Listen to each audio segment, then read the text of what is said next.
com vocês? Eu tô aqui hoje para contar uma história que é bem conhecida na Bíblia, e é a história de Sansão.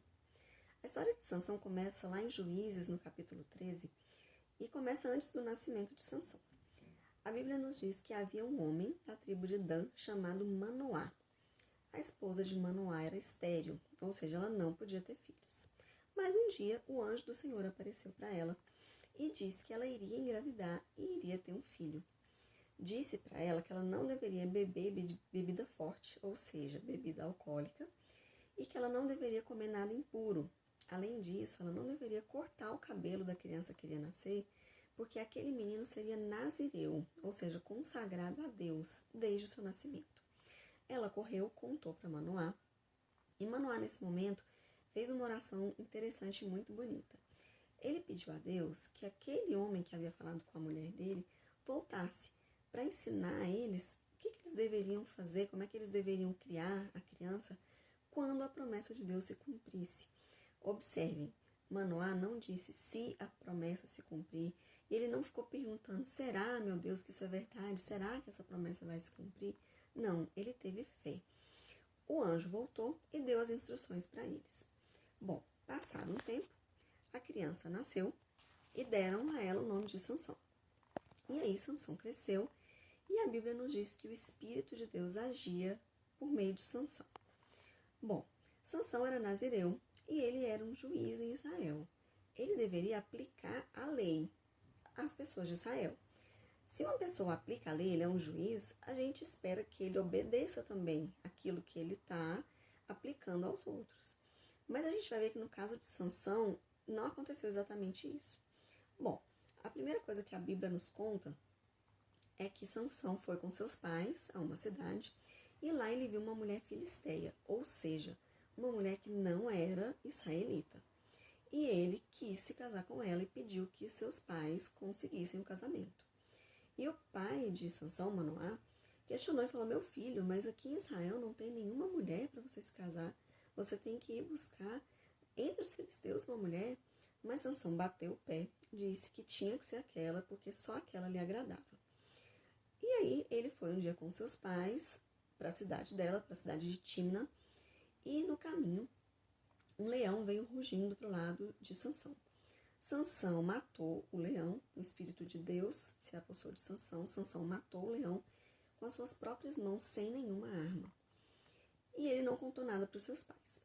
Bom, arranjaram um casamento e, passado um tempo, Sansão estava indo de novo para aquela cidade e ele resolveu sair da estrada para ver o lugar onde ele tinha matado o leão.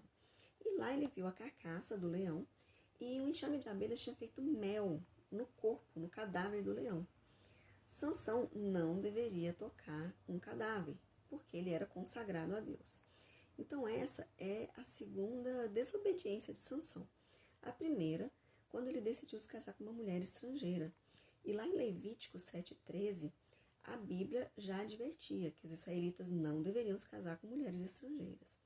E em Números 6, a Bíblia dizia que não se deveria tocar cadáver, porque a pessoa ficaria impura. Mas Sansão não só tocou o cadáver do leão, como ele pegou o mel que estava ali, comeu, deu para os seus pais e não contou de onde ele tinha tirado aquele mel. Então Sansão, ele não levava muito a sério as obrigações que ele tinha como nazireu. Vejam que Sansão tinha fé.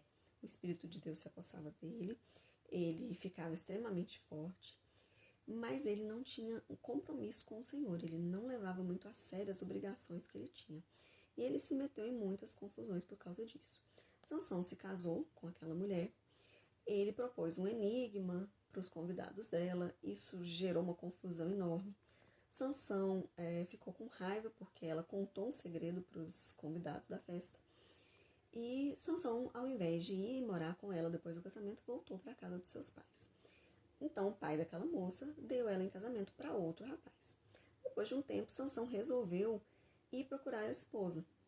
E quando ele ficou sabendo que ela já tinha se casado com outro, ele ficou com muita raiva e colocou fogo nas vinhas dos filisteus. Os filisteus ficaram com raiva, mataram a esposa de Sansão, que já nem era mais esposa dele, e a família dela. Sansão ficou com raiva, matou milhares de filisteus. Depois disso, ele foi para uma caverna e aí os filisteus queriam prender Sansão. E aí eles combinaram com os homens de Judá. Os homens de Judá foram 3.000 homens para prender Sansão. Eles levaram, Sansão perguntou, vocês não vão me matar? E eles disseram, não, nós só vamos te entregar para os filisteus. Então eles levaram Sansão. Quando Sansão estava chegando nos filisteus, o Espírito de Deus se apossou novamente de Sansão. E ele conseguiu arrebentar as cordas e matou milhares de filisteus. Depois disso, Sansão se apaixonou por uma mulher chamada Dalila. E essa acho que é a parte mais famosa da história de Sansão, que todo mundo conhece. Dalila importunava Sansão para que ele contasse o seu segredo. E ela tanto perturbou Sansão que ele contou o segredo. Bom, depois disso, ele perdeu a sua força, os filisteus o prenderam. E quando ele estava preso no templo do Deus dos filisteus, ele se arrependeu, orou, pediu a Deus que o Espírito de Deus se apossasse dele mais uma vez. E com isso, ele derrubou o templo e matou muitos filisteus. A Bíblia diz que na sua morte ele matou mais filisteus do que em vida. Mas depois disso tudo, o que a gente pode pensar sobre a vida de Sansão? Sansão, se a gente for trazer para o dia de hoje, era como se a família dele fosse crente. Os pais de Sansão eram israelitas, acreditavam em Deus. Manoá era um homem de fé. A esposa de Manoá cumpriu tudo que o anjo disse sobre o nascimento do filho. Mas isso não garantiu que Sansão teria um relacionamento com Deus. Sansão tinha fé, a Bíblia reconheceu Sansão como um homem de fé. Mas mesmo assim a história dele não acabou bem. Porque ele não se preocupou em ser fiel a Deus, em obedecer os mandamentos de Deus. E era isso que eu queria que vocês pensassem. Que para cada um de nós, não basta a gente ser filho de crente, não basta a gente ir à igreja, não basta a gente ler a Bíblia. A gente precisa desenvolver um relacionamento profundo com Deus. A gente precisa entender que Deus nos ama, que os mandamentos dele são para o nosso bem. E a gente precisa se esforçar para amar a Deus e para obedecer os seus mandamentos. A Bíblia nos diz, lá em João 14:21, Jesus diz o seguinte: quem tem os meus mandamentos e lhes obedece, esse é o que me ama. Então vamos nos esforçar para amar a Deus e para obedecer os seus mandamentos. Fiquem com Deus, espero que vocês estejam bem e orem pedindo para que Deus nos livre logo do coronavírus, para que a gente possa voltar à igreja, voltar à nossa vida normal. Um beijo para vocês e fiquem com Deus.